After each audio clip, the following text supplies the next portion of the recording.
Hey guys, welcome back to a Slice of Empathy podcast. My name is Valerie, and I will be your host for these next several episodes until we start interviewing folks. So, you may or may not have listened to the bonus episode that I had come out, which was all about sexuality, as far as my own personal experiences, and bisexuality, and debunking myths and common misconceptions. But today we are here to talk about the next few years of my life. And I think with this episode, I am going to focus on my years between being, I think, around 15, 16, up until about 18 or 19. We'll see how it goes, if it's going to be a long one or not. But, okay, without further ado.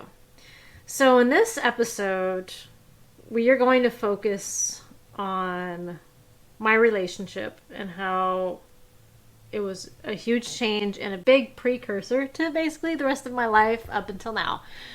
But before that, I wanted to talk about, because this was something that was on my heart just before that. As I mentioned, there was a lot of things I neglected to mention in the last episode, to the degree of abuse and trauma that I had experienced when I was younger, at home and in school. And some of it, growing up, especially at home, is very traumatic. And I know that can be incredibly triggering for a lot of our listeners, self included.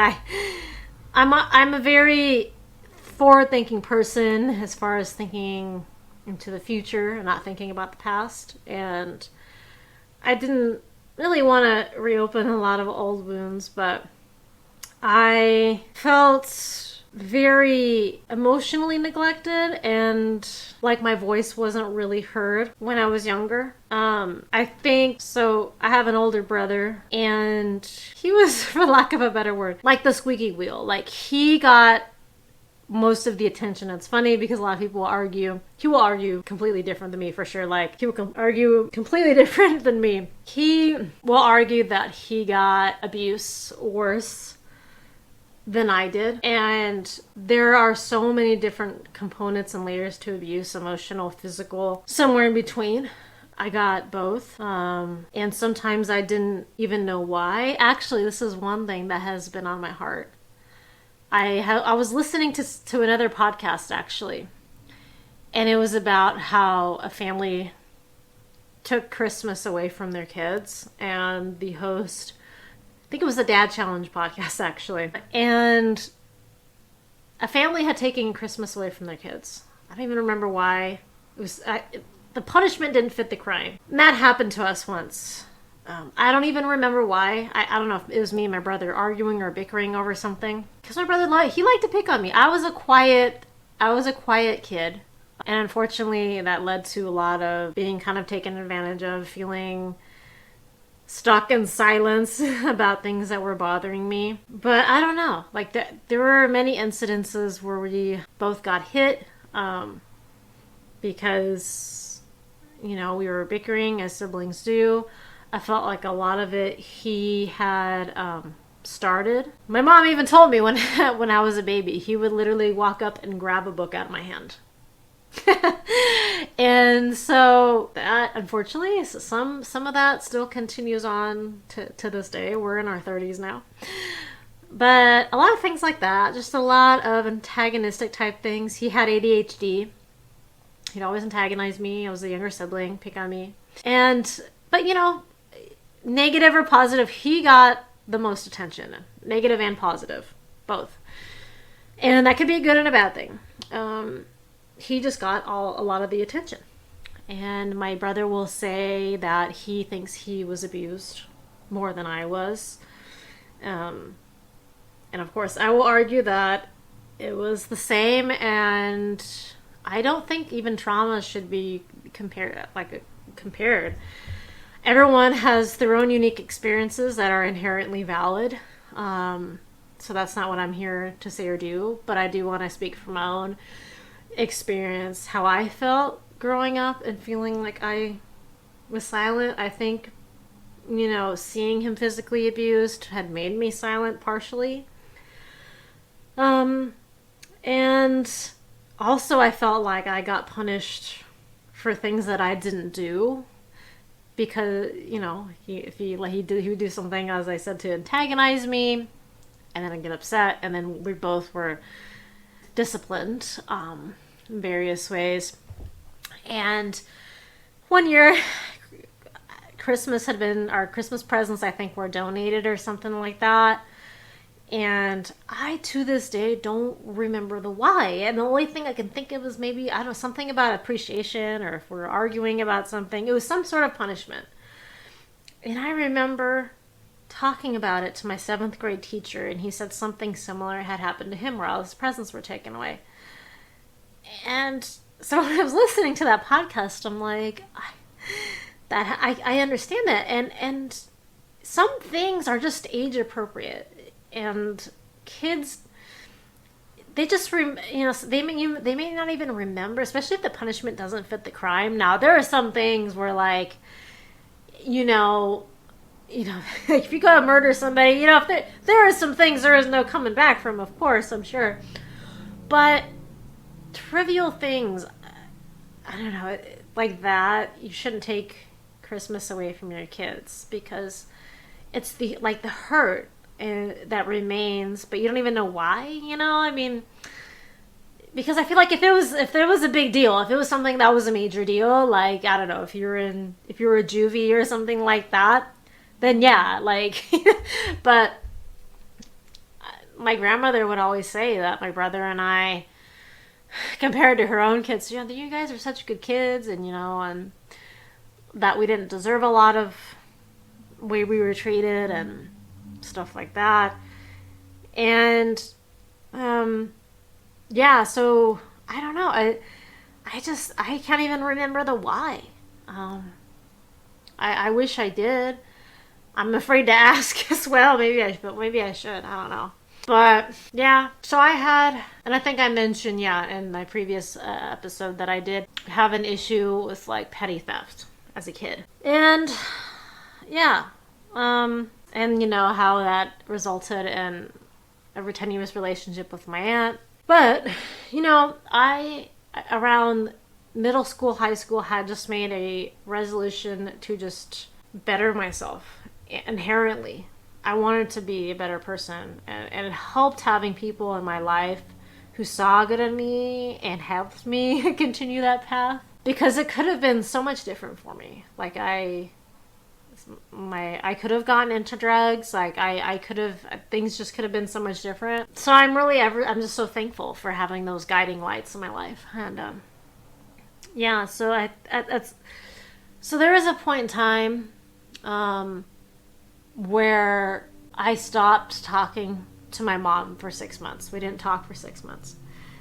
And she was still kind of going through her own stuff, relationship-wise, also, with drugs and things like that. As I said, she lived 2.5 hours away from where I lived with my dad and my brother. And being the only girl in a house of guys, came with its own challenges. But I remember my feeling like I had to walk on eggshells. And my mom wanted to borrow, like, my Charmed DVDs, something like that. And I remember saying no about it. I remember saying no, and she got, I think, just, like, upset. Not like angry, but, like, she was always, still is to some extent, an emotional person. And not and like, she's like, that's something she's even still working on now. She was not emotionally mature. Well, both my parents weren't emotionally mature. And heads up, go read the book. It's called Children of Emotionally Immature Parents. Adult Children of Emotionally Immature Parents, How to Heal from Distant, Rejecting, or Self-Involved Parents. It's been life-changing for me. It's something that I actually downloaded and was reading on, I think, my Kindle. So very life-changing. But at the time, I didn't know any of this. And I was a kid. I was I think about 15 and a half or so. And we didn't talk for 6 months. And I just felt like in order for me to mature and deal with myself, I needed to have that time to myself. I just couldn't deal with it. I couldn't deal with having a parent or parents who were emotionally immature, especially in that way. I mean, as I said, actually, I had a therapist who said that like boundaries don't exist in your family. They don't. And I'll get into that shortly, but I had a therapist who said that. And so, as I mentioned in my last episode, that led me to not being able to say no to anybody, not being able to defend myself, stick up for myself. So we didn't talk for 6 months. I think at the time, she didn't really know why. She just knew that I needed time. We just needed time apart. And later, I think slowly we started talking again. But I think during that time, I needed to deal with what I was dealing with. And I remember actually later on in my life seeing someone who, with their child, going through something similar, and I had to tell them, like, you know, sometimes you just have to give them time, you know, for whatever reason. Again, my parents had a very tenuous relationship at this point, always talking about each other. That was up until this day, you know, trashing each other, and it was a lot of mental headache. It's so much, like, yes. So I'm here to say, PSA, don't trash talk the other parent. For one, it makes you look stupid. You know, you chose to have a child with them. Makes you look dumb. And two, it's just, your kid shouldn't, it's not your kid's responsibility, you know, to be the bearing of that. Because inadvertently, you are telling them that there's something wrong with themselves because they are part of both of you. And by trashing the other parent, you're trashing that part of them too. So it just could do so much psychological damage on your kid. So yes, don't do that. Okay. And in between that, they had many court thingies going on. Okay. So how I met my husband. So my first job was at a grocery store and where my brother worked. And he had, I don't know, for whatever reason, wanted to push me to work there. He's like, yo, you should work there. You should work there. I really wasn't interested. I mean, I think I was like 16 and a half. And so I'm like, okay, well, you know, all right. Kind of like, okay, I just want something like super part-time, you know, something just like low-key. And again, I had like so much like social anxiety, like it was insane. As I said, I already had a hard childhood, socially anxious, stuff like that. But it actually kind of helped me kind of get out of my shell, kind of. I mean, I still struggle with anxiety. I still do. It's not something that entirely goes away, but I could say that it does get better with practice, especially working with the public. Like nothing will challenge your social skills like working with the public, right? So I went on an interview and I got hired pretty quickly at this job. I was like, oh, you know, I was told to like, to prepare for the interview, and it was pretty simple. I was given, you know, I bought some interview clothes, all of that, pretty simple, got hired right away. And I think it was around the holiday season. So I was actually working 40 hours during my off time from school, because legally you can do that when you're out of school. You can work regular 8-hour, 40-hour week shifts. So I did that, and I actually discovered I liked it. Met some cool people. That really kind of got me out of my shell, and positive. That was a positive. And about a few months later, I think I just happened to be talking to one of the cashiers, also known as checkers. It was my husband. Okay, later. Okay. But I was just casually, we were just talking, and I think one day he just, it was common for coworkers to go and eat lunch together. Go out, hang out, have lunch together, and I found out he had lunch with another coworker. But again, I was like so in my shell, like I was literally afraid, like, you know, because he's like, oh yeah, you know, you want to go like such and such place and like grab some lunch because we, you know, our lunch hours overlapped. And so that's like coworkers do. You like go chill, hang out during lunch, right? So I know another girl who like, and just like happened to have lunch with. He's like, oh yeah, you know, it's chill. I'm like, oh okay, you know, fine. Because he happened to ask, hey, you want to go like grab some lunch in such place? Yeah, sure. Had lunch. It was cool. Like he was chill. I just remember we just happened to be talking, and he just asked me to go, and we just went somewhere and had lunch. And I remember I'm like, oh my god, because being told all my life, like, to like especially like when my mom was just like, made me feel like, oh, if I leave my house I'm gonna go and get raped or something, or go and get art. But I'm like, oh my god, like I was so nervous, like, what if this guy does something to me? Like, oh my god, like, not that like he gave off that impression, but just in general, like, this is someone who's not within my immediate family. This is so scary. I had such severe anxiety, like it was crazy. And so I took a chance on it, and he had this old 1976 Camaro, which was fun, and he liked to speed. Kind of sped through, like, the place was like right around the corner from where we worked, right? He liked to speed. And so we had lunch together, and the rest was history. No, I'm just kidding. A lot more of that. But yeah, we just had lunch together, just like casually, just like as friends, just talked about work, whatever. Usual stuff. And and I'm like, oh wow, that wasn't so bad. Like, I was just like, oh my god. Like I was so afraid. And so then I think we just, whenever our lunches overlapped, we did it more and more times, and we would hang out together as friends. I think we would go and check out comic shops, go and try different food places. We were friends for a good few months, actually. And I remember because I didn't drive at the time, I had asked to be dropped off to work early sometimes.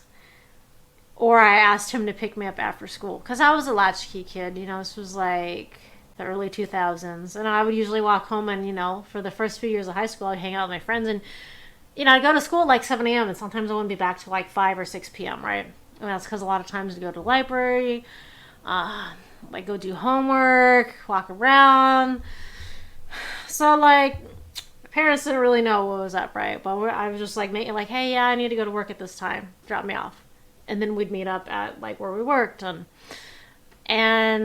he'd pick me up from school. And now I want to start off with full disclosure that this happened 17 years ago.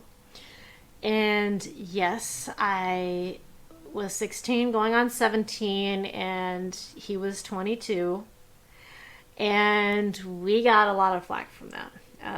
Lots of flack. Of course, I will be completely transparent and say that when we were dating, we were completely abstinent until I was 18, because yes, in the state of California, age of consent is 18. I know in other states it is 16.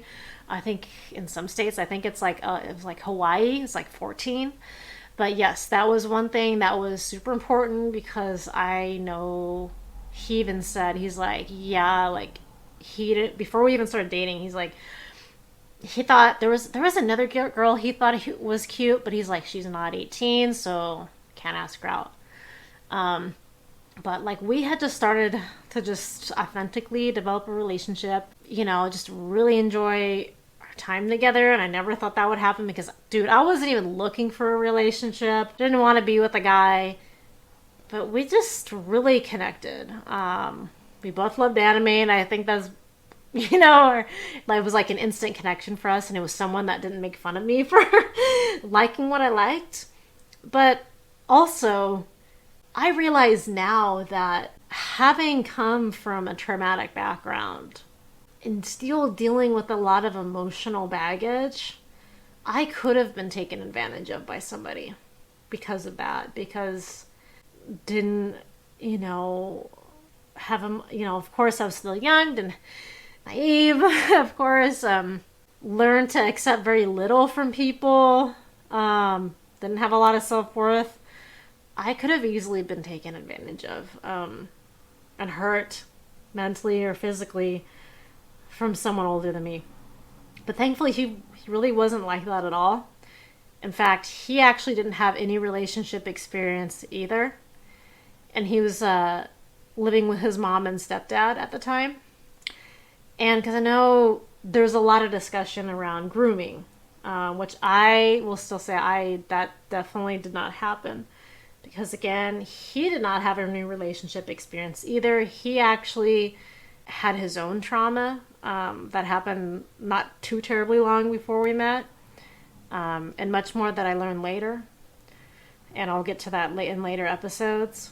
But I remember when we first met, one of the first things I don't know, because you usually you talk about normal things like your family, right? And he said his dad had passed away when he was 16 from brain cancer. And I was really shocked by that. It was, especially, someone who's young, one of your parents to pass away so devastatingly like that. So neither of us really knew what a relationship looked like, right? So I remember feeling a little bit jealous because he would say that there was this other girl that he thought was cute too, in addition to me. But he wouldn't ask her out because she was underage. So my husband and I, we were friends for a few months before officially we started dating. And I remember I just, was physically and emotionally attracted to him. And honestly, I hadn't expected that. And I remember just feeling those butterflies and the first love, and just it's a feeling that you never forget. And I know that I'm never gonna have feelings like this for anybody else, because it's just falling in love with your first, and hopefully last. It's just something that, you never can quite replicate. But I just somehow knew he was the one.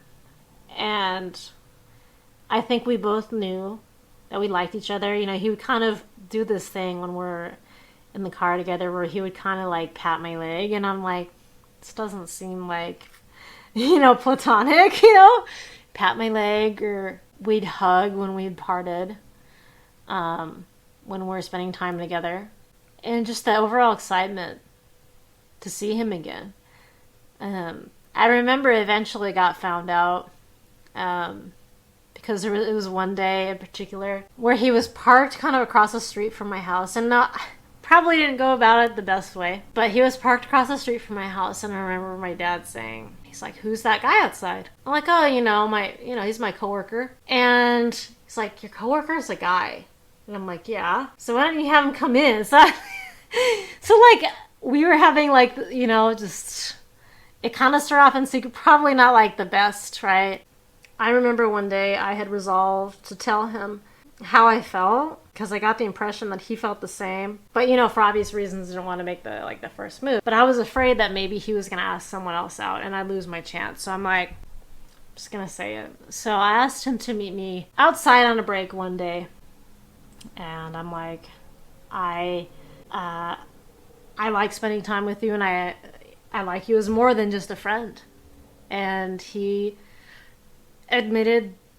did that hand patting thing on my leg where he admitted the same, that he felt the same way. And that was a moment I will never forget. So as this relationship progressed, we both didn't have any relationship experience. I was still dealing with trauma at home.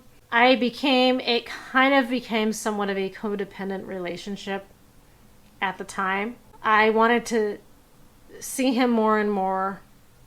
And it got to the point where we were inseparable. I couldn't even imagine a day without him. And I remember one time he got annoyed with me, and I was just heartbroken and devastated, because I just thought that was the end of things. And I went to my family event, and they're like, "Oh my God, why do you have such a long face?" But I was simultaneously hurt and also angry that I allowed him to make me feel that way.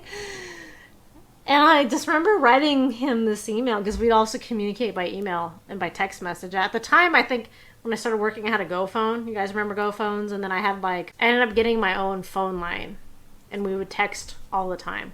But prior to that, we were emailing. I'm like, "Oh, I'm really sorry that I irritated you." And on hindsight, I'm like, I didn't even really feel like I had to be sorry. I don't know. But, and we were just texting all the time, to the point where his parents got mad that he was driving up their phone bill. And so he got his own plan. And I think later on, and like when we became official, like I think we got a plan together, something like that. I think I was on a plan with my mom because I'd gotten a regular phone, and then we got on a plan together. But yeah, we spent so much time together, and I will admit my grades did kind of go down because we spent so much time together. And before that, though, my husband's parents, his mom wanted to like have, she made like a real like big deal about, oh, you know, like you're dating my son, like, you know, I want to see what your intentions are. And so I remember him or my husband's mom and his stepdad took us out to dinner or lunch together. Basically it was just like kind of intimidating, was like, so like, yeah, what are your intentions with my son? Like, why are you like, what? Not in like a mean way or anything, but just like kind of like, yeah, so like, why are you dating my son? And like his stepdad at the time, which I'll get to more of that later, was like, clearly did not want to be there. He felt like, he's like, didn't think that there was much point in us having like this sit down, what are your intentions with my son type thing. You know, the dad dating, the 10 rules for dating my daughter. That kind of seemed to, was kind of similar for like a mom and son, if that makes sense, right? Because my husband was her only son. He also has a half brother from his late dad who passed away. But his mom, like, she was his only son or only child. And but his stepdad was like, yeah, you know, I really don't want to be here. Yeah, you know, do you really need to ask her that? You know, so it was really a little bit awkward. And then we spent so much time together. I think like I had actually had to take summer school because I think I got like a D or a D minus in some class. And I will admit that's because like I would show up to each and every study session, but you know, I hate group projects. If you're an introvert, you know, solidarity. Group projects suck ass, okay? So I would show up every day to that group project. They wouldn't give me anything to do, literally. I was there every day. And so at the end of the group project, the girls, I guess, told the teacher that I didn't do anything. So I feel like, honestly, I was kind of set up to fail, right? So because of that, this group project was a huge part of the grade. I had gotten like a D or D minus or something in the class. So I had to take summer school. And Dad was really pissed off, and I had to he demanded, I think he contacted the teacher, and was one of those parents, like, he demanded me to, like, you know, to change my grade. So the deal was that I would take summer school, but I think they eventually decided that they gave me a solo project. Now, if I was able to make up the solo project on my own, then they would just change my grade. So instead of actually doing the full summer school, I just did the solo project and completed that, and I think I got my grade up to like a B or B plus or something. So I did fix my grade, but yeah, group projects can suck ass, especially in high school or earlier on than that. But yeah, so my dad wasn't happy with me because of that, but also said like maybe I don't know, threatened to have me not work as much or something. During this point in time, as we got more and more serious, I remember staying over one time, and then I think so my husband's parents complained about him never having any money because we ate out a lot. Went out all the time around work and school, spent the rest of our time together. And I will say my husband was the first person to say that he loved me. I remember receiving that in text messaging class. This was back in the early 2000s. Things were different then. Don't come at me. But I think it was in class. And it's funny. I used to be like such a goody two-shoes in class. And like I was almost like a rebel, like checking my phone and things like that. And at this point in time. And yeah, he had said he loved me, and our relationship became more and more serious. And I remember him telling his grandparents, who he saw I think every weekend, like for brunch or breakfast, and I think I met them when I came over with him for one of those times because they wanted to meet me. And initially they were a bit skeptical because I was the same age as his younger brother, So they knew I was like a little bit underage. But you know, they're also, they came from a different generation, so it wasn't like ridiculously shocking. My parents as well weren't overly shocked because I think my mom was dating my dad when she was 17 and he's 4 years older. So it wasn't really that surprising. Same thing for my grandmother. Like, you know, grandfather is 4 years older. So none of this was shocking to anybody. And especially since, like, we made a commitment to, you know, abstain from sex until I was 18. So we were dating for a year and a half before we had sex. So, and there's no point in me lying to you about this because this was 17 years ago. I wouldn't gain anything from lying to you about that. And I know it was weird. A lot of people, of course, didn't believe it. My mom would tell her friends, like, yeah, no, yeah, right. They're totally having sex, right? But no, we really weren't. Because, you know, I respected my husband. I didn't want him to get in trouble. Like, yeah. So we were serious about that. Like, so, yeah. There wasn't anything like that until I was 18. We kind of emotionally became codependent because my husband still had a lot of unresolved trauma around his dad's death by the time we met. I think, so he was 22, so his dad died when he was 16. So he hadn't gotten any therapy or anything like that. And I was still in the midst of dealing with a lot of trauma at home and whatnot. So, and I feel so bad because, and I recognize a lot of this now. And I tell him, like, you know, I just wasn't a good partner back then. I was going through all this stuff, you know, I was kind of naive about things, and I was naive to his trauma. Like, he was just so normal, like, did everything his parents said, and he was also kind of like me. Like, he would never talk back to them or anything like that. Like, did everything that they said. Just, yeah, it was just like he wasn't in college because he wasn't really sure what he wanted to do. So he had taken, like, I think a year or two off. And then when I turned 18, then we went back to college together, and we got our degrees and all that. I'll get to more of that later. But, yeah, so during that time, he had taken a break from school for a while. You know, but, like, he'd come home, do his chores, blah, blah, blah.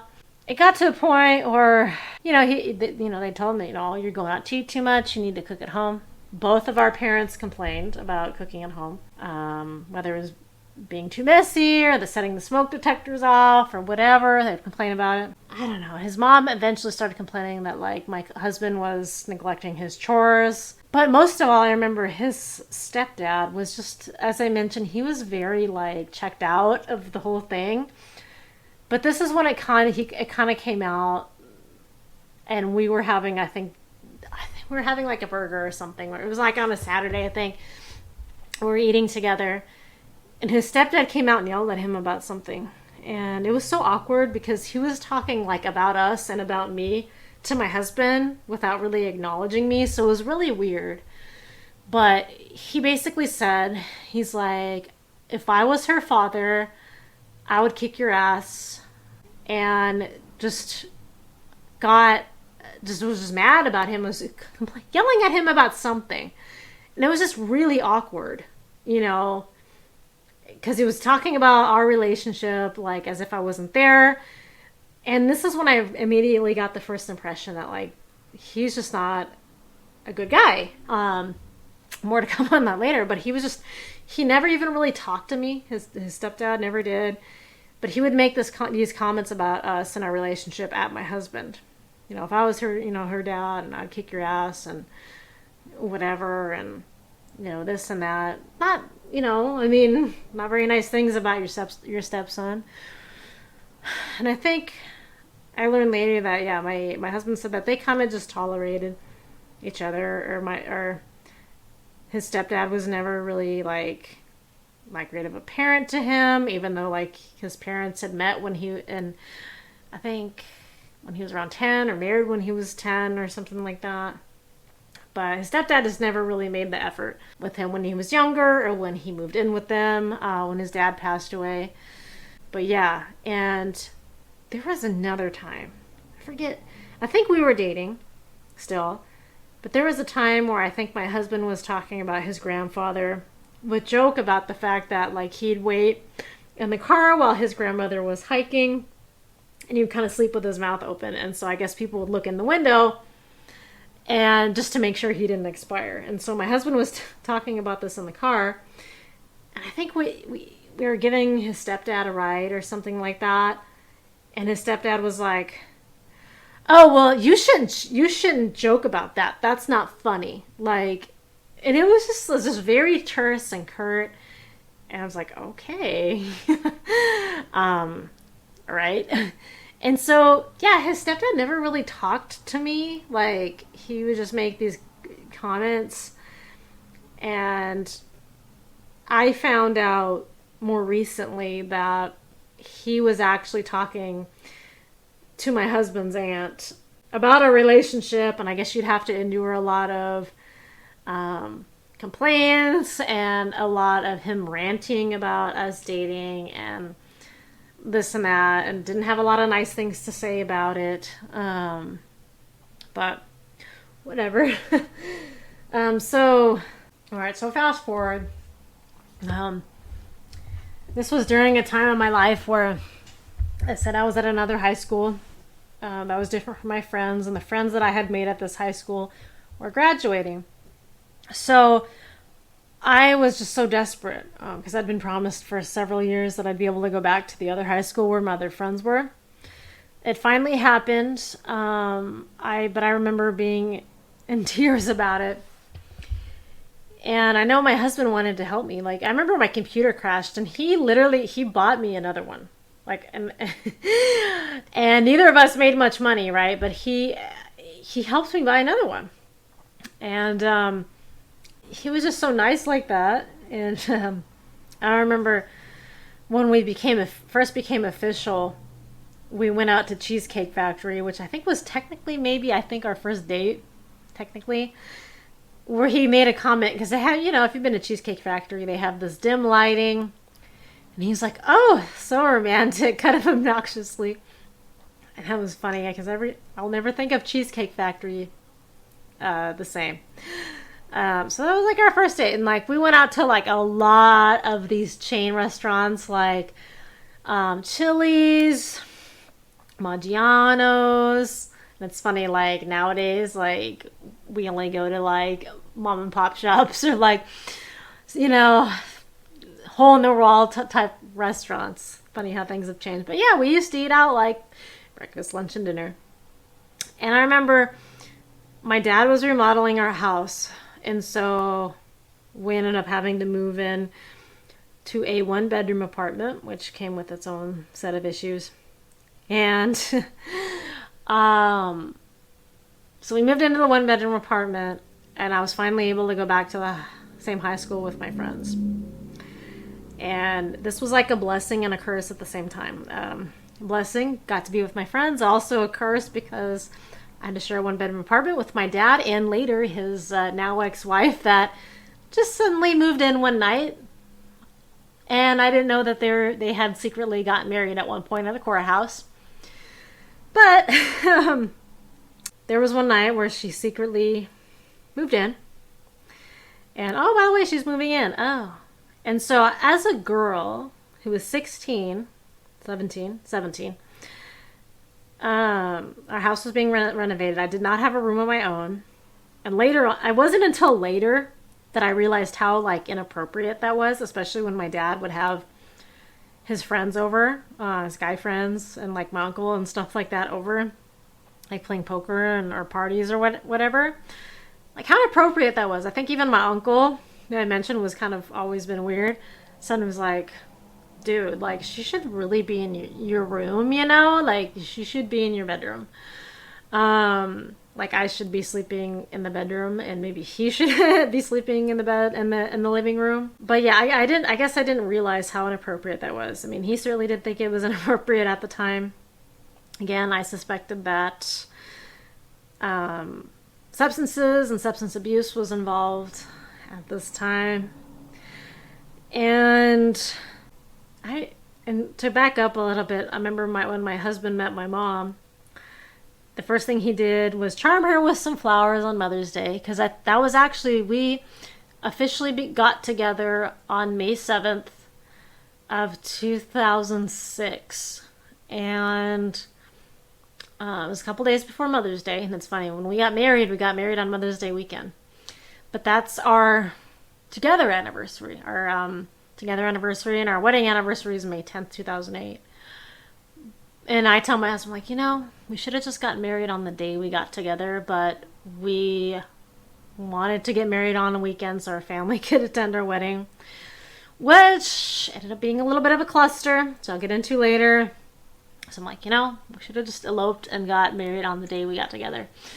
But yeah, so that was the first thing that my mom really remembered about him, was he got her flowers, and she just thought he was such a sweet guy, and everyone thought he was, everyone in my family really liked him and stuff, with a couple exceptions. And so yeah, so to kind of skip ahead a little bit, the way I handled, especially when my dad didn't want my husband and I to really spend as much time together, and I think with his family as well, for different reasons, I was just having such an emotional time, especially with things going on at home.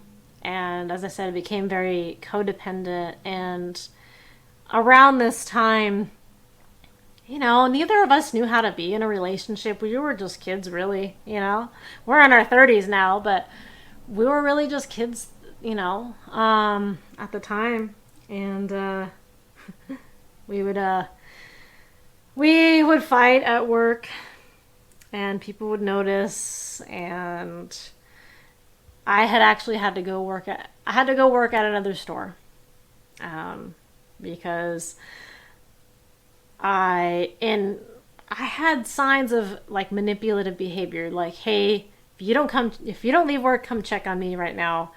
I'm having this emotional time. I'm having this emotional breakdown. If you don't leave work right now, you must not love me. A lot of stuff like that. A lot of stuff was, you don't love me if X, Y, and Z. And I realize now, I'm like, oh my gosh, I was so manipulative. And that was because of my own trauma that was going on at the same time. I was emotionally mature, going through trauma, didn't know how to be a good partner, all that stuff. So there was that. I was working in a different place, but we still managed to find time to see each other. And I remember one time buying my husband boxers for Valentine's Day, and my dad was like, that's not an appropriate Valentine's gift. I'm like, well, why not? I mean, it's just boxers, I don't see what's the big deal. But yeah, so I was in this one bedroom apartment with my dad and his now ex-wife, who was only 7 years older than me, and that was awkward, because he'd be like, oh, you're a new mom, and I'm like, okay. And I remember one heated argument we had. His ex-wife said, oh, well, because she came from a foreign country, and the quality of living was very much different, and she's like, oh, well, but where I come from, my parents abused me, or my life was like X, Y, and Z, and this and that. Basically, my feelings weren't valid. She was young at the time. I still know her now, and she actually had validated a lot of my feelings and thought she actually sent me a message and said she thought I was such a strong and amazing woman, that had been through a lot, and that meant a lot to me, because we've all emotionally matured. So she was basically only a year older than my husband at the time. He was 22, or he was 22 or 23, and she was 24. So she was 20 years younger than my dad, so it was very awkward. And she was only 2 years older than my brother. My brother had moved out at this point in time when we moved into this apartment. My brother went to live with my grandmother, where he stayed until he moved out on his own. Probably for the best, because lots of traumatic things had happened. But we lived in this one bedroom apartment. It wasn't best situation. I remember my husband would actually come and take me to school because it wasn't really exactly within great walking distance. So he would actually get up early, come over to where I live to take me to school, and then sometimes go on to work and whatnot. So he would do that every day. And then pick me up. Like, I remember his family commenting on that, like, it's crazy. I remember he drove me up to my mom's one time. And they're like, oh my God. Like, I remember his grandparents kind of had a fit about that. Like, oh, you know, you don't need to be taking her. It's a long way. But they let him borrow their car because he literally spent $300 a month on gas because his 1976 Camaro only got like 8 miles to the gallon. 8 miles to the gallon. And yeah, so they let him use his, like, their Honda, their old Honda Civic, for us two to go up to my mom's, since like my mom would chaperone us, basically trusted us that, like, obviously we weren't doing anything, being abstinent, whatever. And so, you know, they got to know him. And then as time kind of like moved forward with the trauma that was happening behind the scenes at home, as a result of my, as a result of my suspected substance abuse that I think was going on, and my husband and his parents being upset about, you know, him missing chores.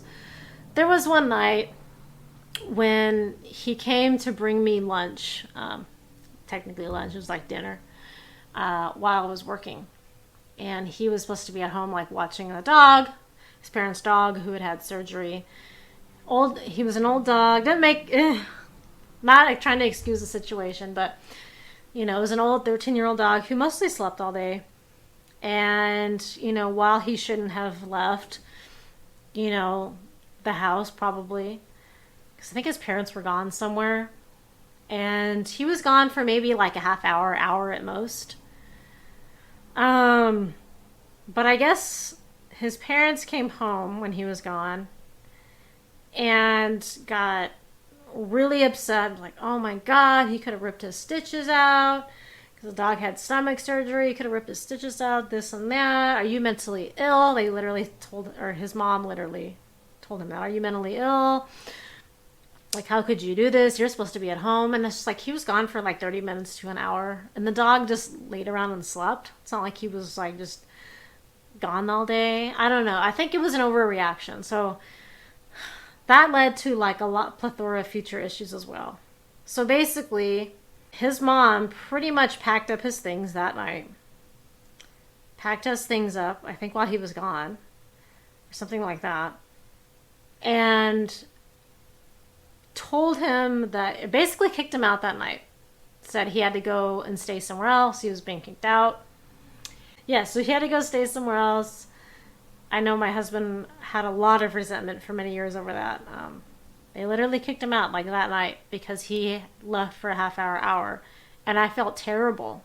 I look back on that, I feel awful that happened because he had done something for me. And, you know, he probably should have been at home, but I also think that how that was handled wasn't right either. So he went to stay with his friend for a little while, I think a few days or a week or whatever. That didn't go over so well.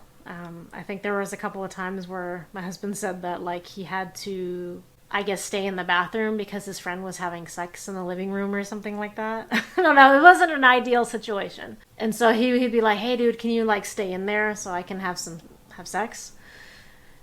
So that didn't last too long, and he eventually had to go, I think, stay with his grandparents for a while. He stayed with his grandparents, I think, until eventually he got his own place. And this was about a month or two before I turned 18, and then I moved in, like literally the night of my 18th birthday. Yeah, so he stayed with his grandparents. had a fairly strict curfew because they were very light sleepers. Of course, understandably, had to have the door open because, I was underage, whatever. And I know my husband he had a lot of unresolved issues as far as that, about his parents kicked him out, or his mom did. And later on, I learned that his mom was in an unhealthy relationship or marriage of her own. Not just because of this situation, but because of many other things that happened later on. But basically, she would try and paint his stepdad in a very positive light. Like she would say, oh, this was my idea. Rich was the one who said, oh, but he doesn't have anywhere to go, and try to stick up for him and stuff like that. It's kind of like, what do you call it? Like when a lot of times abused partners and women and relationships especially, they will try and make excuses for their partner or try to make them look better, like, oh, well, but this and that, but he didn't want such and such. Yeah, he was just not a very nice person. Again, I could sense that he never really made an effort to talk to me, and much other things later happened.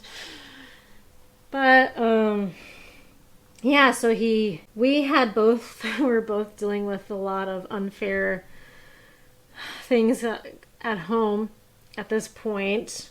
He had been kicked out. I think I had like 6 months at this point before I turned 18.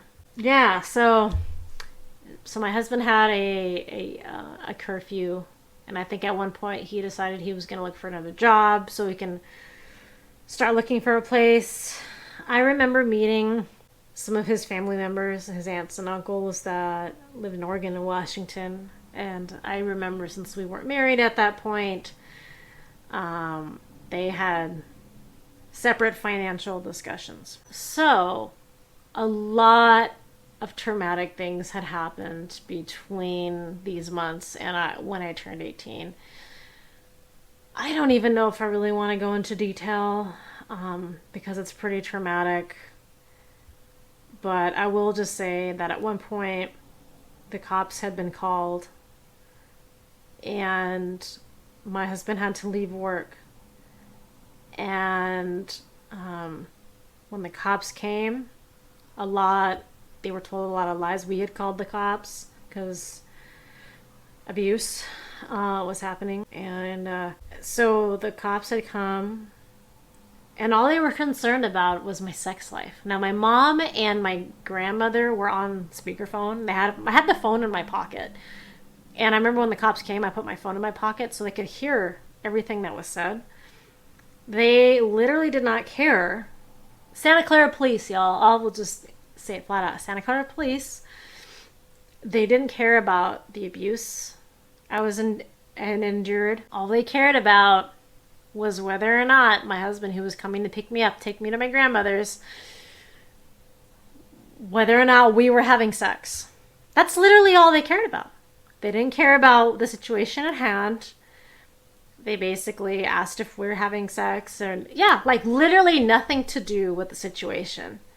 They were fed a lot of lies, and nothing ultimately ended up happening. Now, as I mentioned in my last episode, there was a CPS case open on me until I was 18. But once I became a teenager, like, they really just didn't really do anything. I went and stayed at my grandmother's for a few days. I eventually went back home, and it got down to the point where I was counting down the days until I could move out.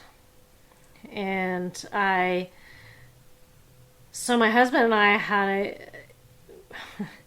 we had this very codependent relationship going on, and didn't know how to handle any of these things. And we were so reliant on each other because of these traumas that were going on at home. Him being kicked out, having residual feelings over that, and over his dad passing away, not really having anybody, and then me with my own trauma happening at home. So the day finally came And it was the night after I graduated high school. I graduated the day before I turned 18. And so that night was the night after midnight that I text my dad and I'm like, I'm moving out. I'm 18, I'm moving out. And I had actually slowly been moving my things over to my husband's place. I don't even know how. I think I was on the lease too. And I think we both signed the lease, even though I didn't move in until I was 18. I think we did. And I'm like, man, how like did they? Because there's so many rules, like to like when kids are 17, 18 now. But I was like pretty much like I could have like honestly probably looked into becoming an emancipated minor.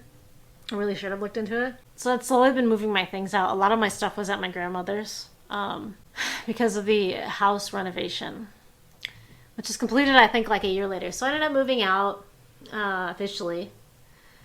And just like, yeah, so I'm not coming back because I'm 18 and I can live on my own. And that's how that started. And I think it was that same night, or no, it was the next day. The day, like the day my 18th birthday was when my husband proposed to me. Because, and this did not really come as a surprise because during the year that we had been dating, we talked about eventually someday wanting to get married. You know, I think we had both been through so much trauma that I think that was something that was important to us, to having that constant. And whether that was right or wrong, I don't know. Maybe we should have waited. You know, I don't know. But we were engaged for a year. So we were together for 2 years before we actually got married. But he proposed to me on my 18th birthday. And we got married the following year. I think we had both started new jobs. When I had turned 18, I think I went to work at Starbucks. It was hard. It was rough financially. We didn't make a lot of money. We lived in an expensive area.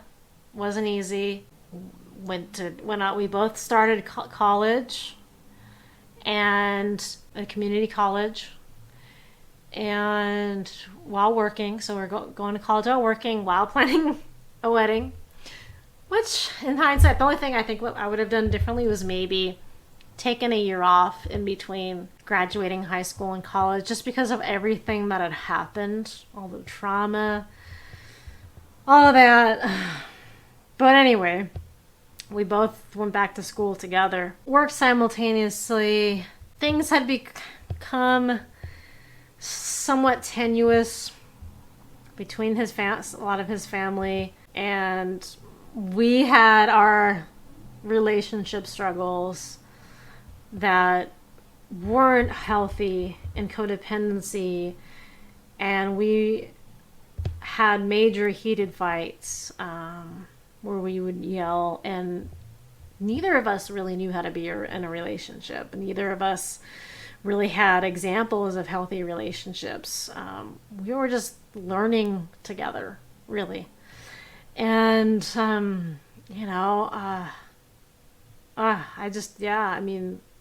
we had so many fights. We'd fight all the time. It was embarrassing how much we would fight, and to the degree that we did. And so all of this going on, college, struggles with family, fighting. I remember my husband didn't talk to his parents for a good several months, especially after he was kicked out. And I think he had one day written an email to his mom and was like, well, we're getting married.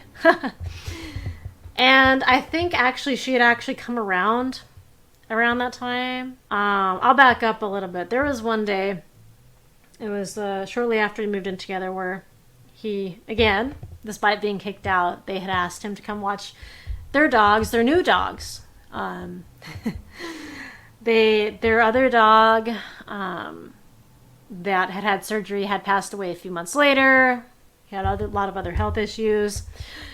And I remember his mom specifically, calling him up crying because they had to put the dog to sleep. Now, my husband, understandably, wasn't upset because he was so angry that his parents had kicked him out because of the dog. And the dog was fine. But they, regardless, called him mentally ill and kicked him out that night. Didn't care if he had anywhere to go or not. And so he just was like, oh, okay, I'm sorry. Because he just had so many feelings and unresolved trauma over that. I remember for a short time I'll back up. I had started seeing a counselor around the time we were dating because we had developed a lot of unhealthy relationship patterns in the dating process rather quickly, becoming so dependent on one another. And it ultimately was decided that we each needed our own individual therapy, which was right, based on what we were going through. And I remember his counselor, he said that he thought she was very terse and they probably weren't a good fit. And there's this whole thing with counselors now that I agree, that you sort of should treat them like the dating process, because like they're all different and you really should find one that vibes with you. Didn't think much about that then, but I guess it's a whole thing to like try different counselors until you find one that you mesh with. It's very important.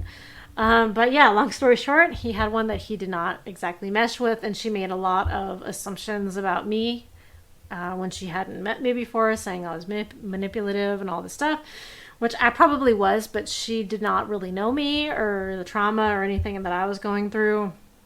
So I think he eventually found another counselor. And during this time is when I found out from my counselor that my family didn't have boundaries. I also saw another counselor while I was in high school about the trauma that was going on at home concurrently. And my dad, all of a sudden, just one day moving in his now ex-wife, not saying that they were married until later. So I had multiple counselors, and this was a turning point. This is when I realized that the abuse that was going on at home wasn't me, it wasn't my fault, and it was entirely the people that I was living with, or my family, that the unhealthy boundaries, that's where it started. That there wasn't anything wrong with me, and that at the time, I didn't know what to make of it. Now I understand, I completely understand, yeah, she was right. But back then I was, I was so much younger, less than half my age now.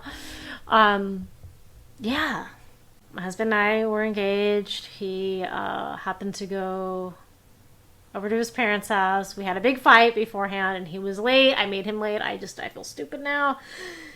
But we had a big fight, and he was late, and they got mad at him. But he still watched the dogs. They had 2 new puppies. Or no, they had 1 new puppy at this point in time. They got another one later. But they were mad about that for a while, and then he didn't talk to them for a while. He didn't talk to his mom, and then eventually told her we were getting married. And so she seemed to just come around pretty quickly, and then she had experience facilitating weddings, so she offered to help with our wedding. They did help with some expenses. So more about that coming up in our next episode. But I want to thank you guys for following along, listening to my long stream of consciousness. I'm so thankful for all of your support, and I can't wait to dive into the first few years of our marriage and sharing that with you guys. So I will be back with you guys soon with another episode. Until then, bye.